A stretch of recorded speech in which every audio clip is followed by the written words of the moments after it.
ਦੋਸਤੋ ਅੱਜ ਦੀ ਵੀਡੀਓ ਹੈ 4.5 ਲੱਖ ਵਾਲਿਆਂ ਭਰਾਵਾਂ ਵਾਸਤੇ ਜਿਹੜੇ 4.5 ਚ ਗਾਂ ਲੱਭਦੇ ਹੁੰਦੇ ਨੇ। ਦੁੱਧ 14-15 ਕਿਲੋ ਵਾਲੀ ਵੀਡੀਓ ਐਂਡ ਤੱਕ ਵੇਖਣੀ ਹੈ। ਇਹ ਗਾਂ ਦੂਸਰੇ ਤੀਸਰੇ ਸੂਏ ਵਿੱਚ ਥਣ ਵਹਾਣਾ ਪੂਰਾ ਕਾਲਾ ਪਾਵਰ ਏਡਾ ਮੋਟਾ ਲੱਗਾ ਹੈ। ਇਹ ਪਹਿਲਣ ਮੱਛੀ ਵਹਾਣੀ ਕਿਉਂਕਿ ਬੈ ਇਹਦੇ ਥੱਲੇ ਜਰਾ ਹਿਲ ਜੁਲਦੀ ਤਾਂ ਨਹੀਂ ਇਹ ਬੰਗਾ ਲਾਣਾ। ਲਓ ਜੀ ਇਹ ਸੌਸੀਲੀ ਚੈੱਕ ਕਰਨੀ ਹੈ, ਕਿਸੇ ਤਰ੍ਹਾਂ ਦੀ ਕੋਈ ਟੈਨਸ਼ਨ ਪਰੇਸ਼ਾਨੀ ਨਹੀਂ, ਬਹਿਣਾ ਪਸਮਾਣਾ ਮੂੰਹ ਛਿੱਗੀ ਹੈ। ਦੁੱਧ 14-15 ਲੀਟਰ ਦੋਵੇਂ ਟਾਈਮ ਮੌਕੇ ਤੇ ਆ ਕੇ ਚੋਣਾ।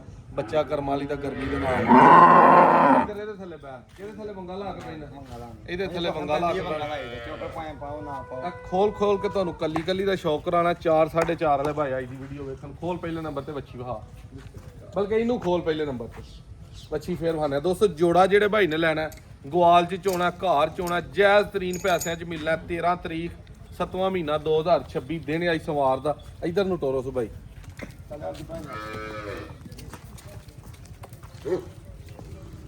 ਲਓ ਜੀ ਗਾਂ ਵੇਖਣੀ ਹੈ, ਚਾਰੇ ਕਾਲੇ ਥਣ ਵੇਖਣੇ ਨੇ। ਪਾਵਰੀ ਪਰਤਾਓ ਜੀ ਪਿਛਾ।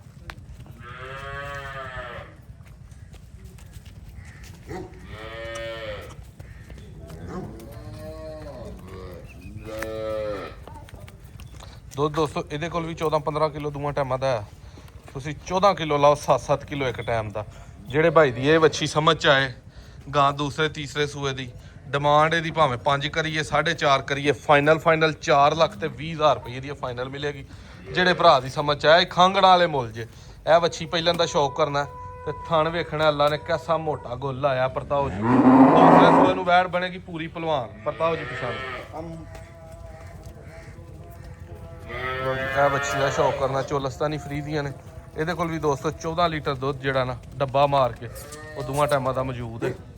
ਝੁੰਗੀ ਹੈ ਸਿੰਘੋਂ, ਲੱਕ ਬਿਲਕੁਲ ਸਿੱਧਾ, ਰੰਗ ਡੱਬਾ ਪਰੰਟੋਸ। ਇਹਦਾ ਵੀ ਦੋਸਤੋ ਦੋ ਹੀ 14-15 ਕਿਲੋ ਡਿਮਾਂਡ। ਇਹਦੀ ਵੀ 5 ਯਸ ਨੋ ਵਾਲਾ ਰੇਟ ਜਿਹੜੇ ਭਾਈ ਦੀ ਸਮਝ ਚ ਆਏ 4 ਲੱਖ ਤੇ 40,000 ਰੁਪਈਆ। ਮੌਕੇ ਤੇ ਆਉਣਾ, ਰਾਬਤਾ ਕਰਕੇ ਆ ਕੇ ਦੋਵੇਂ ਟਾਈਮ ਚੁਆਈ ਕਰਨੀ ਹੈ। ਦੁੱਧ ਤਕਰੀਬਨ ਸੇਮ ਹੈ। ਰੇਟ ਦਾ 20,000 ਦਾ ਫਰਕ ਹੈ। 420 ਤੇ 440 8,60,000 ਦਾ ਜੋੜਾ ਫਾਈਨਲ ਹੈ। ਕੋ ਭਰਾ 8 ਆਖੇ 8.5 ਆਖੇ ਉਹ ਕੰਮ ਨਹੀਂ ਜੇ ਹੋਣੇ।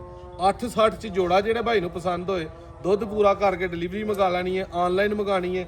ਸਾਡੀ ਸ਼ੋਰਟੀ ਤੇ ਗਾਰੰਟੀ ਤੇ ਦੁੱਧ ਘਰ ਜਾ ਕੇ ਵੀ 4-5 ਦਿਨ ਸਾਂਭ ਲਓ। ਵੰਡਾ 4-4 5-5 ਕਿਲੋ ਪਾ ਲਓ, ਪੱਠੇ ਰਜਵੇਂ ਪਾ ਲਓ।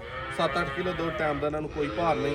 ਨੰਬਰ 0324 81 82 000। ਲੋਕੇਸ਼ਨ ਆਪਣੀ ਤਹਿਸੀਲ ਡਸਕਾ, ਜ਼ਿਲ੍ਹਾ ਸਿਆਲਕੋਟ, ਚੇਲੇ ਕੀ ਘਰਾ ਪਿੰਡੇ ਮੋਟਰ ਵੇਲੋ। ਜਿਹੜੇ ਭਾਈਆਂ ਆਉਣਾ ਡਸਕਾ ਪਸਰੂਰ ਇੰਟਰਚੇਂਜ ਉਤਰ ਕੇ ਸਿਰਫ 5 ਤੋਂ 7 ਮਿੰਟਾਂ ਦਾ ਰਾਸਤਾ।